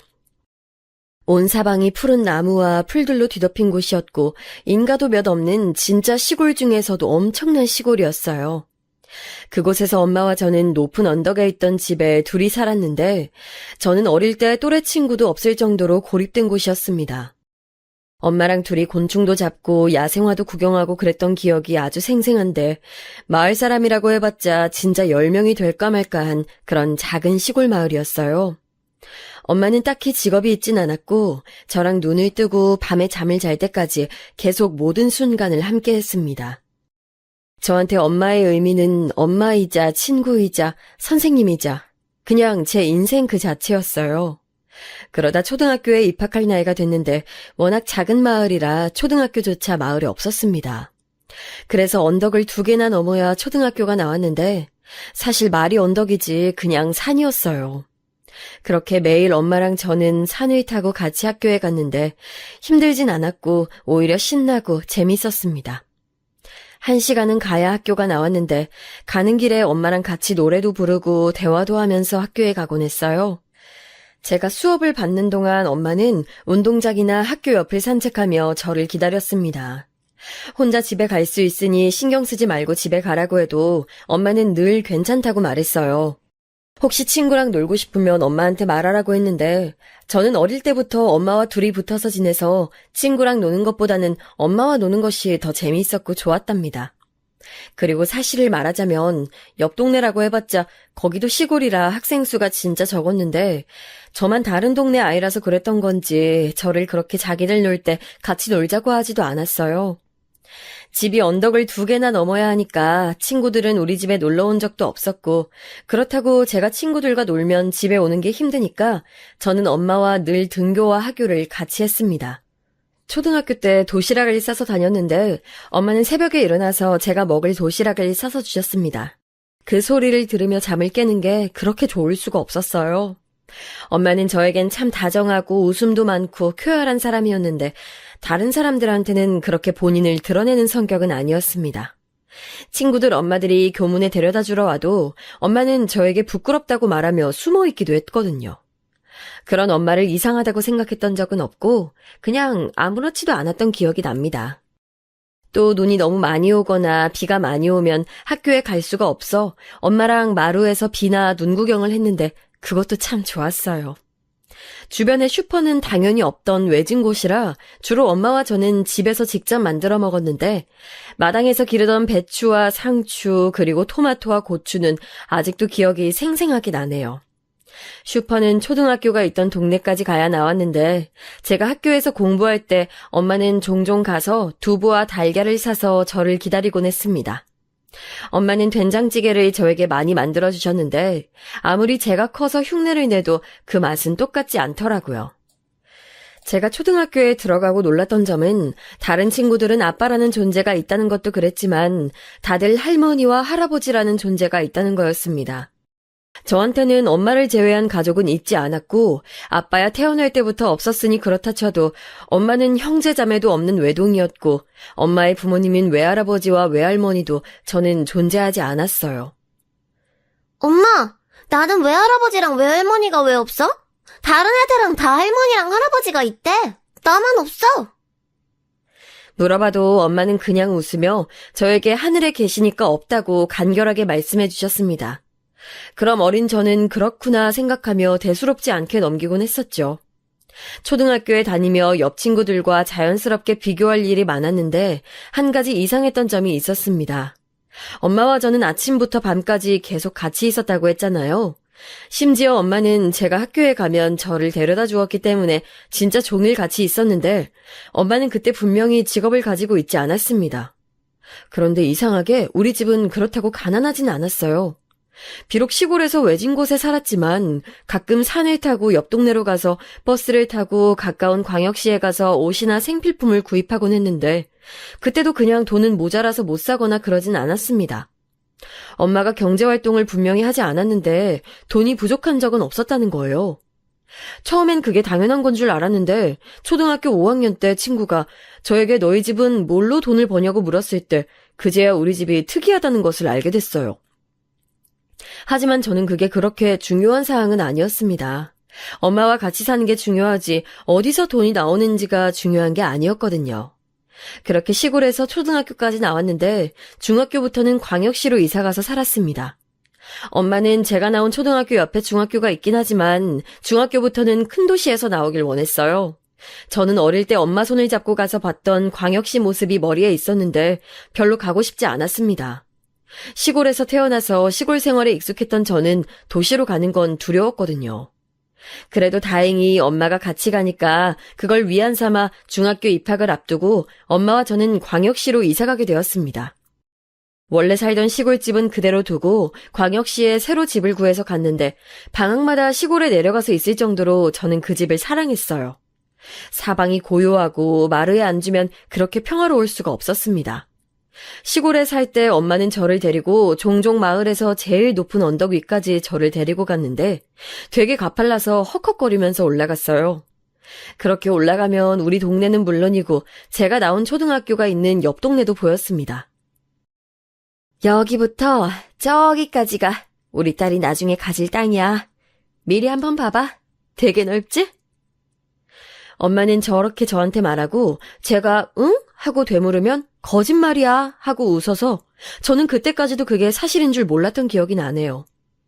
아무튼 광역시에서 중고등학교를 다 나왔는데 엄마는 그때도 딱히 직업이 없었습니다.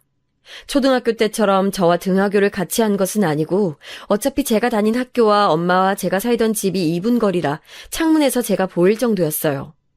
엄마는 제가 등교하면 집에서 혼자 책을 읽거나 클래식 음악을 듣곤 했습니다. 도시에서 살기 전엔 싫었지만 막상 사니까 좋았는데 그 이유 중 하나는 영자 이모였어요. 영자 이모는 엄마의 오랜 친구고 제가 살던 시골이 고향입니다. 엄마랑 매우 친밀한 관계를 유지하고 있었고 아주 어릴 때 엄마 손을 잡고 도시에 왔을 때 그때 보았던 기억은 나요. 영자 이모는 도시에서 결혼해서 자리 잡았는데 자식이 2명 있었습니다. 저보다 나이 어린 남자 형제들이었는데 이모와 엄마는 우리를 데리고 햄버거를 먹으러 가거나 실내 놀이터를 데리고 가고는 했어요. 저도 중학생 때는 친구가 드디어 생겼는데 그 친구들을 데리고 집으로 오면 친구들이 항상 저에게 너희 집 부자냐고 물었던 기억이 납니다. 저는 그때마다 아니라고 답했는데 친구들이 놀러 오면 엄마는 항상 찬장에서 고급 과자를 꺼내줬어요. 그걸 먹은 친구들은 너무 맛있다고 우리 집에 또 오고 싶어 했고 어렸던 저는 친구들에게 인기가 많아지니까 마냥 좋았습니다. 그렇게 중학교와 고등학교는 무난하게 지나갔는데 엄마는 이왕 도시까지 왔으니 공부는 할 수 있을 때 실컷 해야 한다고 저에게 과외도 많이 시켰어요. 다행히 제가 공부에 흥미가 재능이 없으면 슬펐을 텐데 워낙 탐구하고 생각하는 것에 관심이 많았던 저는 과외를 받으며 항상 높은 성적을 유지했습니다. 과목마다 과외 선생님이 있었고 돌아가며 우리 집을 방문했는데 이것도 나중에 알고 보니 아주 비싼 선생님들이었어요. 제가 특이하게 해물을 먹으면 두드러기가 나는 알레르기가 있어서 중고등학교 때도 도시락을 싸서 다녔습니다. 엄마는 매일 저에게 도시락을 싸주셨는데 3단 도시락을 매일같이 싸주셔서 친구들이 부러워했던 기억이 나요. 그때 당시 희귀했던 소시지나 어묵이 가득 있어 점심시간이 되면 친구들이 저에게 밥을 같이 먹자고 온 적이 셀 수도 없습니다. 엄마는 분명 직업이 없었는데 돈이 어디서 나올까 하는 의문은 제가 고등학생 때 비로소 들었던 것 같아요. 다른 집 친구들은 다 엄마나 아빠가 직업이 있고 그래서 월급을 받는다고 하는데 우리 엄마는 직업이 없고 월급도 받지 않아 보였거든요. 엄마는 직업이 뭐야? 다른 친구들 부모님은 다 직업이 있는데 왜 엄마는 없지? 나? 우리 딸 엄마. 엄마가 직업이야? 아, 뭐야. 그런 게 어딨어. 엄마는 제가 돈이 어디서 나냐, 엄마 직업은 뭐냐 물을 때마다 그저 웃으며 제 엄마가 직업이라는 말만 했습니다. 가난하지 않았고 특히 도시에서 살았을 때는 하고 싶은 것을 다 하고 살았고 먹고 싶은 것도 다 먹으며 살았기 때문에 의문이 있어도 저는 엄마가 저렇게 대답하면 저도 웃고 넘겼어요. 그렇게 고등학교까지 졸업하고 저는 대학교에 진학하게 됐는데 그 광역시에서 제일 유명한 학교에 입학하게 됐습니다. 사교육의 힘이 중요한지 저는 그때 알았어요. 그런데 저는 유명 대학교에 입학해도 그렇게 즐겁진 않았습니다. 왜냐하면 엄마가 저보고 이제 성인이 되었으니 혼자 살라고 하더라고요. 본인은 다시 우리가 살던 고향으로 돌아간다고 이제 혼자 독립하라고 엄마는 말씀하셨는데 저는 전혀 기쁘지 않았습니다. 친구들은 좋은 거 아니냐고 축하한다는데 진짜 저는 엄마와 떨어지느니 차라리 시골에서 대학을 가지 않는 것이 나았어요. 태어나서 처음으로 싫다고 엄마한테 강하게 말하고 난리를 쳤는데도 엄마는 완강했습니다.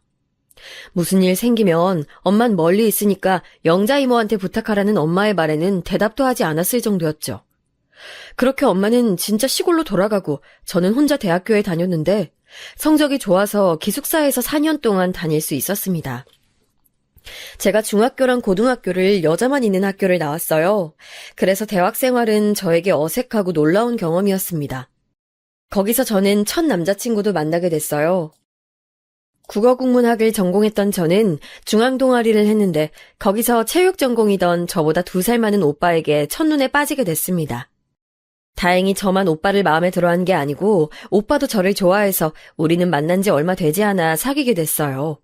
남자친구는 잘생긴 외모와 큰 키 때문에 저와 사귀면서도 주변에 여자가 그렇게 많았습니다. 성격이 활발하고 부침성이 좋아 주변에 사람이 끊이지 않았는데 저는 이 부분이 너무 힘들었어요. 같이 있고 싶은데 남자친구는 데이트하다가도 모임이 있다고 쌩 가버리는 때도 종종 있었을 정도였죠. 제가 서운하다고 하면 어려서 뭘 모른다고, 저보고도 친구와 자주 만나라고 하던 남자친구가 미웠지만 그래도 외모가 마음에 들고 또 제가 너무 좋아해서 헤어질 순 없었어요. 저는 남자친구의 군대도 기다려줬는데 그때 알게 된 사실은 남자친구도 아버지가 안 계시고 어머니만 있다는 것이었습니다. 그 사실을 알고 공통점이 생겨 저는 남자친구가 더 좋아졌어요. 군대에 갔을 때 남친이 첫 휴가를 나왔는데 그때 저에게 본인 어머니를 소개해줬습니다. 남자친구 어머님은 생각보다 약간 무서웠는데 표정 변화가 그리 많은 편이 아니라 그렇게 느낀 것 같아요. 엄마와 영자 이모는 늘 저에게 다정했고 잘 웃어서 무뚝뚝하고 쌀쌀 맞은 남자친구의 어머님은 대하기 힘들었습니다. 남자친구가 군대에서 전역하고 저는 처음으로 전역한 남친을 데리고 우리 시골로 가서 엄마를 보여주었어요. 사실 저는 그때 이미 결혼하고 싶은 마음이 커서 엄마한테 결혼 상대로 어떠냐고 보여준 거였습니다.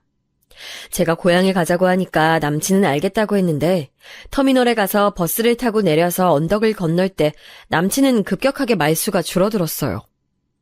오빠, 힘들어? 쉬었다 갈까? 조금만 더 가면 되는데. 아니야, 빨리 가야 이따 막차 안 놓치지. 나 체대 나왔잖아. 힘들진 않아. 체육 전공이라 체력적으로 힘든 것은 아니었을 거고 그냥 남친은 태어나서 이런 시골 풍경을 처음 봐서 놀랐던 것 같아요. 제가 어릴 때 살던 집은 도시랑은 완전히 달라서 화장실도 밖에 있고 되게 좁았습니다. 그래서 남자친구는 눈에 띄게 당황했는데 그때는 그런 모습을 보면서도 웃고 넘어가게 됐어요. 엄마는 우리가 온다는 소식을 미리 알고 있었는데 집에 들어가니 온갖 진수성찬이 차려져 있었습니다. 딸이 처음으로 남자친구를 사귀어 엄마에게 보여준 게 그렇게 재밌는 일인지 엄마는 계속 웃고 있었어요. 그렇게 저와 남자친구는 되게 자연스럽게 서로의 어머님들에게 상대를 보여줬고 대학 졸업을 하며 결혼까지 하게 됐습니다. 이 결혼도 결코 순탄하게 이루어지진 않았는데 아니 글쎄 양가에서 두 분 다 반대하셨기 때문이에요. 우리 엄마도 시어머니도 이 결혼은 안 된다고 반대하셨습니다. 얘기를 들어보니 시어머니는 제가 시골 출신이고 아버지의 행방도 몰라서 싫다고 하셨고 우리 엄마는 남자친구 자체를 그렇게 마음에 들어하지 않았어요. 일단 시어머니는 본인 아들에 대한 자부심이 넘쳤는데 남자친구 정도면 집안 좋은 여자와 결혼할 수 있는데 왜 굳이 저와 하냐는 주의였습니다. 저한테도 대놓고 아가씨가 다른 남자 찾으라고 말할 정도였으니까요. 결혼 얘기를 직접적으로 꺼내기도 전에 저한테 남자친구와 사귀다니 전생에 나라를 구한 게 틀림없다며 복받은 거라고 말씀하시기도 하셨습니다. 우리 엄마는 남친 자체를 마음에 들어하지 않았는데 건방지다는 이유였어요. 남친이 체육 전공이라 기가 세고 또 외모가 잘나서 인기가 많으니 거기에 대한 자부심도 있었는데 그게 겉으로 티가 많이 났는지 엄마는 온순하고 다정하고 저만 바라보는 남자를 만나길 원하셨습니다. 저는 어릴 때부터 엄마와 딱 붙어 지냈고 엄마가 제 인생의 전부라 웬만하면 엄마 말에 다 따르는 편이었는데 저 땐 남자친구가 아니면 안 될 것 같은 기분이 들고 꼭 이 사람과 결혼하고 싶은 마음이 컸어요. 엄마가 저를 키우며 처음으로 저에게 큰 소리를 냈던 때가 바로 저 때입니다. 그렇게 양가에서 대놓고 서로 싫어하는데도 남자친구와 저는 결혼까지 하게 됐는데 그 이유는 제가 임신했기 때문이에요. 시어머니와 엄마는 제 임신 소식을 듣고 어쩔 수 없이 결혼 허락을 했는데 결혼식은 나중에 아기를 낳고 올리기로 하고 먼저 같이 살기로 했습니다. 그런데 이 과정부터 순탄하지 않았어요.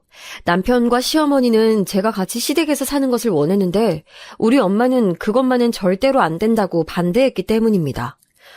그럼 시골에서 살자고? 우리 엄마 나쁜 사람 아니야. 너무 걱정하지 않으셔도 된다고 말씀드려. 같이 살면 오히려 우리한테 좋은 일이야. 아니, 시골에서 살자는 건 아닌데 따로 집을 얻어서 살길 원하는 것 같아. 남편과 저는 이 문제로 얘기를 많이 했었는데 저는 몇 번 본 시어머니의 이미지가 좋지는 않았지만 제가 그때 당시 남편에게 의지를 많이 했기 때문에 결국 남편의 말에 따르게 됐습니다. 엄마는 이 사실을 알고 저에게 속 터진다고 대놓고 말씀하시며 일단 제가 좋을 대로 하라고 하셨죠. 저는 대학 졸업하고 진짜 거의 바로 임신했기 때문에 딱히 직업이 없었고 남편은 체육 전공을 살려서 태권도 학원을 운영했습니다. 아예 처음부터 시작한 학원이라 거기에 온 신경이 쏠려있던 남편은 저에게 신경을 많이 써주지 않았어요. 서운한 마음이 없었다면 거짓말이지만 그래도 그 과정이 다 우리 아기와 잘 살려고 하는 거니까 절대 밖으로 서운함을 표출하진 않았습니다. 워낙 바빴던 남편 덕분에 시어머니와 둘이 있는 때가 대부분이었는데 시어머니와 한 집에 사는 것이 그렇게 힘든 일인 줄 그때 알게 됐어요. 제가 해산물을 못 먹는다고 말했잖아요. 그런데 시어머니는 해산물을 되게 좋아하셨습니다. 음식은 개인의 취향 차이이고 당연히 해산물을 좋아할 수 있어요. 그거 가지고 뭐라 하는 것은 절대 아닌데 그렇다고 제 임신기간 내내 해산물 요리만 계속 하시니까 전 집에서 뭘 먹을 수가 없었습니다. 엄마가 제가 결혼할 때 절대 남편과 시어머니에게 말하지 말라고 하며 따로 돈을 줬는데 그 돈이 아니었으면 전 절대 버티지 못했을 거예요. 아침부터 생선을 구워 온 집에 생선 굽는 냄새가 진동하고 찌개도 동태찌개나 매운탕을 그렇게 좋아하셨습니다. 시어머니는 굴을 정말 좋아하셨는데 제가 해산물 중에서도 특히 아예 못 먹고 싫어하는 게 굴이거든요. 그런데 시어머니는 굴을 좋아하니까 김치에도 굴을 넣으셔서 드셨습니다. 그러니 저는 시댁에서 뭘 먹을 수가 없었어요. 하지만 남편은 그런 입맛이 익숙하고 또 제가 들어가서 사는 거니까 꾹 참고 혼자 밖에서 사 먹으며 버텼습니다. 엄마가 반대했던 결혼이기 때문에 이 얘기하면 속상할까봐 엄마에겐 말도 못했었죠. 시어머니는 제가 입는 옷에도 관심이 많았는데 저는 옷에 관심이 진짜 아예 없어서 대학생 때도 심지어 엄마가 백화점에 데려가 사준 옷들을 주워 입었습니다. 그런데 시어머니는 저보고 어디서 돈이 나서 백화점 옷을 입냐고 저한테 물어서 엄마가 사줬다고 하니까 믿지 않았어요. 시어머니와 남편은 우리 집이 굉장히 가난하다고 믿고 있는 것 같았는데 굳이 해명할 필요를 느끼지 못해서 해명하지 않았습니다. 남편의 태권도장은 생각보다 잘 됐는데 처음엔 그렇게 고생하더니 학생들이 늘어 새로 사범님을 구할 정도로 크게 됐어요. 저도 태권도장에 만삭인 채로 나가 열심히 도울 수 있는 것은 다 도울 정도로 노력했습니다. 이 일 때문에 남편은 매우 바빠서 저에게 신경을 많이 써주지 못해 미안하다고 했는데 전 아무렇지도 않았어요. 그냥 제가 아빠라는 존재가 없었으니 우리 자식한테 아빠가 있다는 점 그 자체가 좋았기에 시어머니와 음식 취향이 맞지 않고 간간히 저를 건들고 남편이 저에게 큰 신경을 쓰지 않아도 다 괜찮았습니다. 그렇게 저는 마침내 아이를 낳게 됐는데 성별은 딸이었고 성별 상관없이 저는 제 자식이 세상에 태어났다는 사실이 너무 좋았어요. 하지만 시어머니는 달랐습니다. 아들이 아니라는 이유로 우리 딸을 예뻐하지도 않았는데 심지어 100일도 되지 않은 딸을 안고 있는 저에게 아들을 꼭 낳으라고 말하기까지 했어요. 반면 엄마는 성별은 상관없다고 우리 딸을 아주 예뻐했는데 시골에 사셨기 때문에 아이를 자주 보진 못하셨습니다. 저는 제가 어릴 때 살았던 집에서 산후조리를 하고 또 아이가 3살 정도까지는 기르고 싶었는데 남편의 반대로 무산됐어요. 제가 자랐던 집이 진짜 경치도 좋고 공기도 맑고 푸른 나무들이 가득해서 아이들이 뛰어놀기에 최고거든요. 제가 그렇게 자랐기 때문에 누구보다 만족감을 잘 아는데 남편은 그럼 본인의 태권도장은 어떡하냐고 무조건 시댁에서 같이 살자고 저를 설득했습니다. 아쉬운 마음이 있었어도 저는 아이에게 아빠라는 존재를 알려주고 싶어 알겠다고 하고 시댁에서 계속 살았는데 시어머니는 제가 딸을 낳자 그 뒤부터 시집살이를 시키셨어요. 딸이 신생아 때 많이 울긴 했었는데 당연히 신생아니까 우는 건데 저에게 왜 울리냐고 뭐라 하기도 하고 말도 못하는 딸한테 뭐가 그렇게 불만이길래 종일 우냐고 짜증까지 냈습니다. 하는 수 없이 시댁에 같이 있으면 시어머니가 짜증을 너무 내니까 저는 아이를 데리고 산책을 되게 자주 하기도 했고 엄마 집까지 가기는 무리라서 영자이모네 집으로 가기도 했어요. 영자이모 아들들은 저보다 어려서 아직 결혼하지는 않았는데 그 아들 2명이 오히려 우리 남편보다 딸을 많이 안아줄 정도였습니다. 이모는 제가 오면 해산물을 제외한 요리를 해줬는데 그럴 때마다 얼마나 고마웠는지 몰라요. 이모한테 자세하게 말하면 엄마한테 말이 들어갈까봐 일부러 시댁에서 잘해줘서 좋다고 하고 남편 칭찬도 자주 했습니다. 일단 남편이 겉으로 볼 때 태권도장이 되게 잘 됐기 때문에 이모도 저한테 결혼하길 잘했다고 했을 정도였죠. 시어머니의 아들 사랑은 제가 딸을 낳고 남편의 태권도장이 운영이 바빠지며 더 심해졌습니다. 우리 아들이 밖에서 힘들게 벌어오는데 이렇게 사치를 부리면 어떡하니? 네가 돈이 어디서 나서 그런 걸 사? 시어머니는 제가 무엇을 사거나 먹기만 하면 저 소리를 했는데 사실 그 돈은 남편 돈이 아니고 다 우리 친정엄마가 저한테 몰래 보내준 돈이었어요. 남편은 돈을 많이 벌긴 했지만 저에게 많은 돈을 주진 않았습니다. 제가 사치를 부리는 성격도 전혀 아니었고 그냥 우리 딸에게 예쁜 옷 입혀주고 싶어서 백화점에서 사서 입히면 그 돈이 어디서 났냐고 왜 소중한 본인 아들 돈을 펑펑 쓰고 다니냐고 진지하게 화를 너무 많이 내는 시어머니가 무서워서 전 나중엔 돈이 있어도 쓰지 않았어요. 남편의 태권도장은 날이 갈수록 잘 됐는데 그 근방에 태권도장이 남편 학원이 아니면 있지 않아서 독점했기 때문에 그 동네 어린이들은 다 남편의 태권도장으로 왔습니다. 또 남편 성격이 워낙 밝고 좋아서 영업력이 좋아 여기저기 학교 앞에 가서 직접 아이들에게 도장에 놀러오라고 하며 등록을 유도하기도 했고 그 지역 토박이라 아는 사람이 많아서 영업하기에도 쉬웠어요. 혼자 운영하는 게 힘들 정도로 잘 돼서 저도 어린 딸을 업고 나가서 태권도장을 청소하고 아이들 출석 관리도 도와줬습니다. 초대박이 났단 말을 듣고 우리 친정엄마도 매우 좋아하셨는데 저는 일부러 제가 시어머니 시집살이 때문에 힘들단 말을 굳이 하지 않았어요.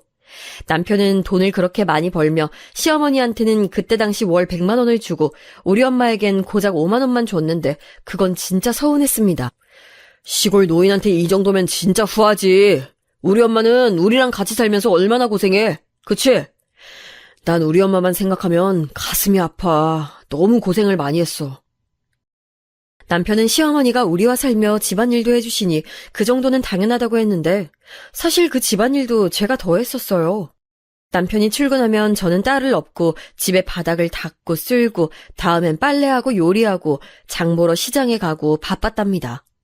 엄마한테 5만 원을 주는 게 민망해서 제가 가지고 있던 비상금을 털어 조금 더 얹어서 엄마에게 사위가 준 돈이라고 속여 보내기도 했어요.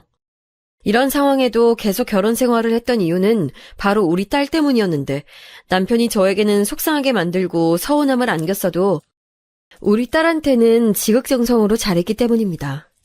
엄마 둘이 살았던 어린 시절이 싫었던 것은 분명히 아니고 오히려 되게 즐겁고 행복하게 지냈던 기억들만 있는데 그것과 별개로 대한민국에서 아빠가 없이 산다는 것은 때때로 저를 힘들게 하긴 했었어요. 이건 진짜 아빠 없이 살았던 사람만 아는 심정인데 남들의 시선도 무시할 수 없었고 저는 아빠가 없었으니까 우리 딸은 아빠라는 존재가 있길 바랐죠. 남편은 딸이 신생아일 때는 바빠서 잘 안아주지도 않았는데 딸이 걷고 말하기 시작하니까 예뻐하기 시작했어요. 딸도 아빠를 좋아해서 그런 모습을 보면 저는 그냥 제가 혼자 꾹 참으면 되니까 힘들어도 절대 내색하지 않았습니다. 그렇게 시어머니와 맞지 않아도 견디며 사니까 어느새 딸이 초등학생이 됐어요. 제가 어릴 때 엄마와 좋은 추억이 가득해서 그 기억으로 인생을 살았던 만큼 우리 딸한테도 전 우리 엄마처럼 행복한 기억만 주고 싶은 마음이 가득했습니다. 그래서 시간을 일부러 만들어 딸하고 같이 여기저기 다니기도 하고 친정엄마를 보러 시골에 방문하기도 했었죠. 남편은 워낙 바쁘니 딸하고 둘이 엄마를 보러 갈 때도 많았는데 시골에 가서 딸하고 제가 어릴 때 놀았던 방식으로 놀고 친정엄마랑 셋이 술래잡기도 하고 고구마도 구워 먹고 뛰어노니까 어린 시절로 돌아간 기분이 들어 즐거웠어요. 엄마도 우리 딸을 너무 예뻐하시고 저한테 하셨던 것 이상으로 딸한테 잘해주니까 딸도 외할머니를 보러 가자고 저한테 먼저 조릴 정도로 좋아했습니다. 특히 겨울에 고향에 가면 우리 집 옆에 큰 언덕이 하나 있는데 거기서 썰매를 타면 그게 그렇게 재밌거든요. 어릴 때 엄마와 눈 뜨면 바로 달려가서 썰매를 탔었는데 이제 우리 딸을 데리고 둘이 타니까 너무 새롭고 좋았어요. 신기했던 점은 우리 딸은 제가 어릴 때 좋아했던 것을 자기도 좋아하더라고요. 저는 그렇게 썰매를 타는 것도 좋아했고 해질녘에 언덕에 올라가서 노을을 바라보는 것도 매우 좋아했습니다. 오죽하면 우리 친정엄마가 딸을 보고 제 어린 시절을 보는 것 같다고 말할 정도였어요.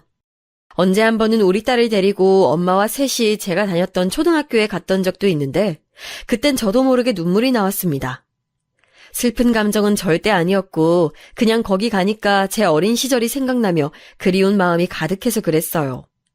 가난하게 자라지 않아 빈곤했던 기억은 없어도 그냥 그 시절을 생각하면 아련한 그런 마음이 누구나 있잖아요. 제가 좋아했던 철봉이 그대로 있었는데 딸이 그걸 보고 저와 같이 달려가서 매달리는 것을 보니 뭉클한 마음이 들었습니다. 그러면서 어릴 땐 몰랐던 감정도 알게 됐는데 초등학생인 딸을 보니까 저를 그렇게 학교에 보내고 혼자 학교에서 제 수업이 끝나길 기다렸던 엄마는 도대체 어떤 생각이었을지 궁금했어요. 엄만, 내가 학교에서 수업 받을 때 혼자 어땠어? 안 외로웠어? 몰래 교실 너머로 훔쳐보거나 혼자 놀았지. 외롭진 않았고 그냥 즐거웠어. 고요하고 적적하니 딱 좋아서 책을 읽기도 했고. 이상하게 저는 고향에 갈 때는 남편과 같이 가는 것보다 딸하고 둘이 가는 게 훨씬 좋았습니다. 평소엔 남편이 저한테 별로 관심이 없으면 서운했는데 고향에 갈 땐 같이 가자고 하는 남편을 오히려 제가 떼어놓고 올 정도였어요. 시어머니가 저를 힘들게 해도 고향에 다녀오면 금세 마음이 괜찮아졌습니다. 시어머니는 심지어 명절에도 해산물 요리만 하셨는데 제가 먹을 게 없으니 안 먹거나 과일만 옆에서 먹고 있으면 오히려 친척들이 저 먹으라고 밖에서 고기를 사오고 집에서 전을 만들어 오실 정도였죠. 남편은 알레르기에 대해 깊게 생각하는 사람이 아니라서 제가 해산물을 먹지 못한다는 것을 심각하게 생각하지 않았어요. 이건 근데 본인이 철도 씹어먹을 사람이고 가리는 거 없이 모든 음식을 다 잘 먹어서 그렇게 생각하는 것 같았습니다. 시댁에선 그리고 마음이 불편하니까 뭘 잘 못 먹었는데 고향에만 가면 자꾸 계속 뭘 집어먹으니까 딸이 어느 날은 눈을 동그랗게 뜨고 저에게 엄마가 그렇게 많이 먹는 걸 처음 본다고 말할 정도였어요. 가끔 딸을 데리고 영자 이모네 집에 놀러 가기도 했는데 이모는 아들밖에 없었고 그 아들 형제가 다 결혼했기 때문에 제가 놀러 가면 그렇게 반기셨습니다. 특히 우리 딸을 되게 예뻐하셔서 갈 때마다 딸이 좋아하는 고구마 마탕도 만들어주셨어요. 시어머니는 우리 딸이 아들이 아니라고 별로 예뻐하지도 않아서 딸은 우리 친정엄마를 보러 가거나 영자 이모를 보러 가는 것을 그렇게 좋아했습니다. 사실 저는 시어머니가 딸을 나중엔 예뻐할 줄 알았는데 그건 너무나도 저의 큰 착각이라는 것을 살면서 알게 됐어요. 남편도 저도 외동이라 우리는 애초에 결혼 전에 사귈 때도 꼭 2명 이상 낳자고 했는데 자식 계획이 계획대로만 되는 건 아니잖아요. 저는 마음 같아선 아이를 3명은 낳고 싶었고 남편도 태권도장에서 아이들을 항상 보니까 형제자매는 많을수록 좋다고 제 뜻에 동의해 주었습니다. 그런데 전 너무 불행하게도 딸이 초등학생 때 아이를 가지긴 했었는데 유산을 하게 됐어요. 차라리 넘어지거나 큰 충격으로 인해서 유산한 거면 이유라도 알 텐데 그것도 아니었고 자연유산이었습니다. 그냥 하루아침에 몸이 이상하고 하혈을 자꾸 하길래 산부인과에 갔더니 저에게 유산했다는 충격적인 소리를 해서 한동안 너무 힘들었어요. 시어머니는 속상한 제 속도 모르고 이번엔 아들인 것 같았는데 유산했다고 대놓고 아쉬워했습니다. 본인이 꿈에서 금돼지가 달려오는 꿈을 꿨는데 이건 아무리 봐도 아들 꿈이라고 저보고 왜 몸 관리를 제대로 안 했냐고 막말을 하기도 했었죠. 제가 아무리 참고 산다고 해도 저 말을 듣고는 참을 수가 없어 딸을 데리고 시골로 갔었어요. 들었던 말을 사실대로 다 말하면 엄마가 속상해하니까 그냥 유산으로 아이를 잃어 너무 삶이 힘들고 견디기 어려워서 왔다고 둘러댔습니다. 저는 성별 상관없이 꼭 아이를 많이 가지고 싶어서 아이를 잃었다는 게 속상했는데 엄마는 그런 저를 옆에서 위로해 주셨어요. 남편도 저처럼 속상해했고 그 뒤로도 아이를 가지려고 시도를 많이 했는데 유산 여파가 컸던지 아이가 생길 기미가 보이지 않았습니다. 번번이 실패하고 아이가 더 생기지 않으니 시어머니와 갈등을 나날이 갈수록 깊어졌고 남편과 저는 결국 그냥 새로 아이를 가지는 것을 포기하게 됐습니다. 제가 거기에 너무 신경 쓰느라 스트레스로 몸이 많이 안 좋아져서 두통도 심해지고 신경통으로 살이 많이 빠지니까 엄마와 영자 이모도 제 걱정을 너무 하셔서 그만 걱정하게 해드리고 싶었죠. 또 이미 태어난 딸이 있으니까 딸과 이대로 행복하게 살면 되겠다고 생각했습니다. 딸이 점점 크며 저는 남편에게 분가하는 게 어떠냐고 물었는데 남편은 반기지 않았어요. 시어머니랑 사는 것이 당연히 본인은 좋으니까 당연히 같이 살고 싶었겠죠. 그런데 저는 시어머니와 사는 것이 점점 가면 갈수록 힘들더라고요. 시어머니도 나이가 더 들면 고집이 세지고 본인 말이 다 맞다 하며 고수하니까 저와 맞지 않았습니다. 그런 걸 바로 옆에서 본 남편은 오히려 시어머니를 두둔했어요. 혼자 남편을 키우느라 얼마나 고생이 많았는데 옛날 사람이니 저보고 이해하라고 했습니다. 그러면서 시어머니에게는 용돈을 그렇게 자주 주면서 우리 엄만 어차피 혼자 시골에서 사니까 굳이 돈을 주지 않아도 된다고 하더라고요.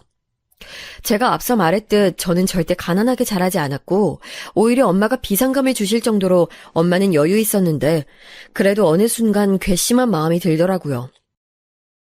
우리 엄마도 나 혼자 키웠고 시골에서 돌보느라 애썼는데 왜 자기 엄마만 숭고한 희생정신이 있는 엄마로 인정하고 우리 엄만 손쉽게 저를 키운 것처럼 말하는지 미운 마음이 들었습니다.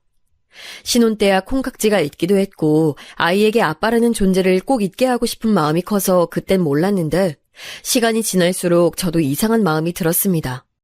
그러다 빵 터진 계기가 있는데 남편이 태권도장에 다니는 학생의 엄마와 바람이 났어요. 무려 이 사실을 저는 딸의 입에서 듣게 됐는데 갑자기 딸이 자기 친구 민수 엄마랑 우리 아빠랑 단짝이냐고 묻는 거예요. 그게 무슨 말이야? 단짝이라니? 아영이 뭐 본 거 있어? 우리 아빠랑 민수 엄마랑 손잡는 거 봤어. 이상해.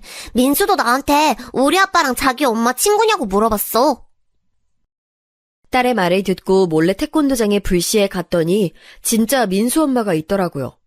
민수는 저도 아는 아영이 친구였는데 아빠가 없어서 생활이 어렵다고 알고 있었습니다. 저도 남편도 아빠가 없었으니 그 심정을 알 것 같아 무료로 태권도장에 다니고 있던 친구라 저도 당연히 누군지 알았고 민수 엄마와 얘기도 몇 번 해봤었어요. 아이 학교에서 행사가 있으면 빠짐없이 참석했기 때문에 학부모 회의나 체육대회 때 민수 엄마랑 대화해본 적이 꽤 있었습니다. 제가 말없이 방문한 적이 몇 번 있어서 남편은 대수롭지 않게 넘겼고 민수 엄마도 태연하게 있기에 저는 처음엔 딸이 잘못 봤다고 생각했어요. 아이들은 거짓말도 자주 하니까 그냥 넘겼는데 바람 사실은 그 일이 있고 얼마 지나지 않아 알게 됐습니다. 그날은 딸이 같은 반 지수라는 친구 집에서 놀고 온다고 했어요. 한 동네에 살기도 했고 지수도 우리 태권도장에 다니던 아이라 저도 아는 친구여서 놀다 오라고 했는데 저녁 8시가 되어도 집에 오지 않아 민폐라는 생각이 들어 딸을 데리러 지수 집으로 가고 있었어요. 혼자 길을 걷고 있었는데 지수네 집은 태권도장을 지나쳐가기 때문에 가는 길에 남편에게 들려서 같이 가자고 해야지 생각하고 태권도장에 올라갔는데 거기서 저는 너무나도 충격적인 장면을 목격하게 됐습니다. 아니 글쎄 민수 엄마가 남편하고 둘이 장난을 치며 태권도장을 청소하고 있더라고요. 그런데 둘이 막 손도 잡고 끌어안는 것도 보니까 누가 보면 제가 아내가 아니고 민수 엄마가 아내인 것으로 착각할 정도로 친해 보였습니다. 진짜 바보 같은 건 그걸 보고도 그냥 아무 말도 못하고 내려왔던 저예요. 여러분은 이런 제가 답답하실 텐데 막상 저런 모습을 보면 충격이 커서 말이 나오지 않더라고요. 물론 당장 가서 머리채를 잡는 사람도 있겠지만 제 성격상 그게 되지 않았습니다. 그리고 그냥 너무 속상한 마음이 들었어요. 그렇게 지수 집에 가지도 못하고 혼자 놀이터에서 엉엉 울며 앞으로 어떡하지 생각하는데 그냥 하염없이 엄마가 보고 싶었습니다. 나이 먹고 이게 무슨 일인가 싶으면서도 엄마를 보면 안정이 될 것 같았어요. 하지만 그땐 이미 저녁 늦은 시간이라 버스도 끊겼고 무엇보다 이렇게 엄마를 보러 가면 엄마는 분명 제 걱정을 하실 게 분명하니까 꾹 참았습니다. 그리고 집으로 가는데 도저히 발걸음이 떨어지지 않았고 결국 제가 도착한 곳은 영자 이모의 집이었어요. 이모는 제 표정을 보고 무슨 일 있냐고 물어봤고 전 이모에게 울며 신혼 때부터 있던 일을 쭉 말해줬습니다. 이모는 들으며 너무 화가 난다고 중간에 제 말을 끊고 밖에 나가 바람도 쐬고 오기도 하고 찬물을 연거푸 들이키며 제 말을 들었어요. 저는 그런데 말을 하면서 이상하게 차분해지며 상황 정리가 됐습니다. 차분한 마음과 달리 착잡한 마음도 있었는데 바로 제 앞날에 관한 것이었어요. 저는 대학을 졸업하고 바로 딸을 임신해서 남편과 결혼했기 때문에 당장 이혼하게 되면 생활비도 없었고 직장도 가질 수 없었기 때문이에요.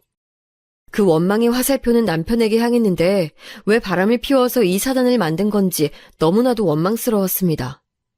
그런데 제가 이 말을 하니까 이모는 굉장히 이상한 표정으로 저를 바라봤어요. 아니, 지금 무슨 소리를 하는 거야? 네 엄마 땅 부자잖아. 고향집 주변 땅 다 네 엄마 명의야. 얘가 지금 왜 이래? 아이 사람 놀리니? 이모, 그게 무슨 말이에요?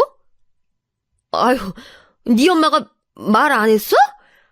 네가 나온 초등학교 동네부터 네가 살던 집 주변 땅 다 네 엄마 명의야. 아마 아영이 죽을 때까지 돈 펑펑 써도 남을걸? 여기도 네 엄마 명의 건물 몇 갠데.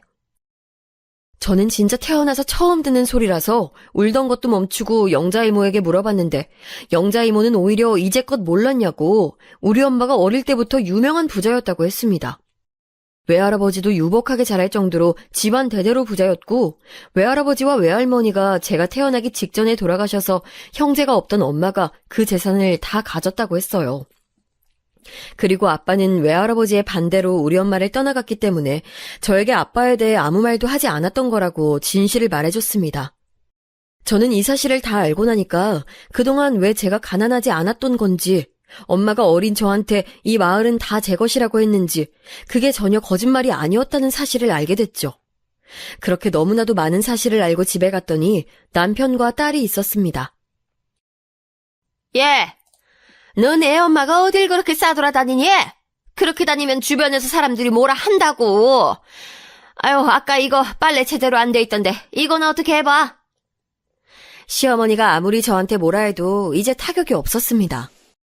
남편은 민수 엄마한테는 그렇게 방긋 웃었으면서 제 앞에선 웃지도 않고 피곤하다고 드러누웠는데 그걸 보며 기가 찼어요. 저는 그날 밤 단 한순간도 잠들지 못했는데 너무 많은 사실이 머리에 들어오니까 복잡해서 잠이 오지 않았습니다. 뜬 눈으로 밤을 새우고 다음날 딸을 등교시키고 무작정 엄마를 찾아갔는데 엄마는 제가 올 줄 알았는지 심지어 웃으며 저를 기다리고 있었어요. 엄마의 표정을 보자마자 영자 이모가 이미 소식을 알렸다고 짐작할 수 있었습니다. 엄마, 왜 그동안 나한테 숨긴 거야? 나 진짜 어제 이모한테 듣고 황당해서. 내가 언제 숨겼어? 너한테 어릴 때부터 이 동네 다 네 거라고 했던 거 잊었니? 그거 항상 거짓말이라고 했잖아. 난 그것도 모르고 이혼하면 어떻게 살지 무서워서. 말하다 보니까 갑자기 서러움이 몰려와서 저는 엄마 앞에서 주저앉아 엉엉 울었어요. 엄마는 그런 저에게 그런 거지 같은 집안의 남자와 결혼한다고 했을 때 말해줄까 하다가 제가 스스로 깨닫기를 바라서 이 순간만을 기다려왔다고 했습니다. 우리 엄마지만 진짜 특이하고 대단한 사람이에요. 엄마한테 전 집에 가서 신혼 때부터 당했던 시집살이를 말하니 엄마는 왜 빨리 말하지 않았냐고 뭐라 하기도 하셨죠. 엄마는 그리고 그날 저녁에 저를 따라 도시로 넘어왔습니다. 그리고 저를 데리고 태권도장으로 갔어요. 제가 엄마와 등장하니까 남편은 놀란 표정을 지었습니다. 엄마는 그런 남편에게 그냥 잠깐 왔다고 하며 흘리듯이 말했습니다. 이번에 건물 새로 산 게 있는데 그거 보러 왔어. 정사박은 계속 수업해. 엄마의 말을 듣고 남편은 저한테 몰래 와서 장모님이 돈이 어디에 있어서 건물을 샀냐고 묻더라고요. 저는 우리 엄마 원래 돈 많은데? 말하고 엄마와 같이 도장을 나와 영자 이모네 집으로 가서 신나게 저녁도 먹고 기분 좋게 술도 마시고 집에 왔는데 생전 저를 기다린 적 없던 남편이 집 앞에서 저를 기다리고 있었습니다. 엄마는 그날 영자 이모네 집에서 자기로 해서 저를 데려다 주러 엄마가 옆에 같이 있었는데 남편은 엄마를 보자 환하게 웃으며 우리에게 달려왔어요. 아유, 장모님, 왜 이렇게 늦게 오셔요? 제가 용돈 드리려고 준비했어요. 이거 받으세요. 남편은 기가 막히게 진짜로 은행에 가서 돈을 뽑았는지 딱 봐도 두툼한 봉투를 주더라고요. 이제껏 우리 엄마가 시골에 사니까 5만 원이면 충분하다고 했으면서 건물을 살 수 있는 재력가라는 것을 알더니 저렇게 태도가 바뀌는 남편을 보고 전 할 말을 잃었습니다. 하지만 엄마는 이미 제가 남편의 바람과 시어머니의 시집살이를 다 말해서 알고 있었기 때문에 싸늘한 표정으로 남편에게 말했어요. 정서방, 이미 늦을 대로 늦었어. 당장 이혼이나 해. 그리고 내가 샀다는 그 건물, 그거 당신 태권도장 건물이야. 저도 몰랐던 사실인데 진짜로 엄마는 건물 시세보다 높은 가격의 건물을 샀더라고요. 하얗게 질린 얼굴의 남편에게 엄마는 그냥 순순히 이혼 도장이나 찍으라고 말하고 시댁에 들어가서 시어머니에게 그동안 내 딸 괴롭혔던 거 후회하게 될 거라고 하고 우리 딸을 데리고 나왔습니다. 저는 엄마가 타인에게 그렇게 대하는 걸 태어나서 처음 봤는데 어찌나 통쾌했는지 몰라요. 그렇게 저는 남편과 이혼했고 그 과정에서 시어머니의 항의 전화가 몇 번 왔지만 엄마가 건물주한테 그렇게 말하면 당신 어들이 어떻게 될까 했더니 다시는 전화가 오지 않았습니다. 남편은 잘못했다며 손발을 싹싹 빌고 무릎 꿇고 저한테 얼마나 빌었는지 몰라요. 그래도 바람 피웠던 게 없어지는 게 아니니까 저는 이미 정이 털릴 대로 털려서 그대로 이혼 도장을 찍었습니다. 딸이 상처받을까봐 그게 제일 두려웠는데 예상외로 딸은 자기는 이혼해도 상관이 없다고 저한테 그러더라고요. 나 엄마가 행복한 게 좋아. 엄마랑 외할머니랑 이렇게 행복하게 평생 살래. 해맑게 외치는 딸을 보고 엄마는 역시 우리 손녀라고 좋아하셨죠. 그 뒤로는 엄마가 제 명의로 건물을 넘겨서 월세를 받으며 딸하고 행복하게 살고 있습니다. 시골에 가서 살까 생각도 했지만 공부는 도시에서 해야 한다고 주장하는 엄마의 말에 다른 지역으로 이사가서 딸하고 동네에서 제일 비싼 아파트에서 행복하게 살고 있습니다. 주말엔 엄마를 보러 딸하고 가는데 시간이 지날수록 여자 셋이 모여서 대화하는 게 어찌나 즐거운지 모르겠어요. 가끔은 영자 이모도 같이 가는데 같이 한 방에 모여서 수다 떨다 자연스럽게 잠들고 일어나서 같이 라면을 먹고 마당에서 토마토도 키우면서 즐거운 생활을 하고 있습니다. 딸한테 아빠라는 존재를 알려주고 싶어서 참고 살았던 건데 딸은 오히려 제가 있으면 상관없다고 하더라고요. 그 말을 들으니 제가 어릴 때도 엄마만 있으면 세상에 무서울 게 없던 시절이 떠올랐습니다. 아직도 저한테 소중한 추억으로 남아있는 엄마와의 어린 시절은 제가 이렇게 딸을 키울 수 있는 원동력이에요. 제 사연은 여기까지인데 재밌게 들어주셔서 감사합니다. 살다 보니까 진짜 부모의 사랑만큼 대단한 게 없더라고요. 여러분도 부모님과 자식들과 행복한 인생 사시길 바라요.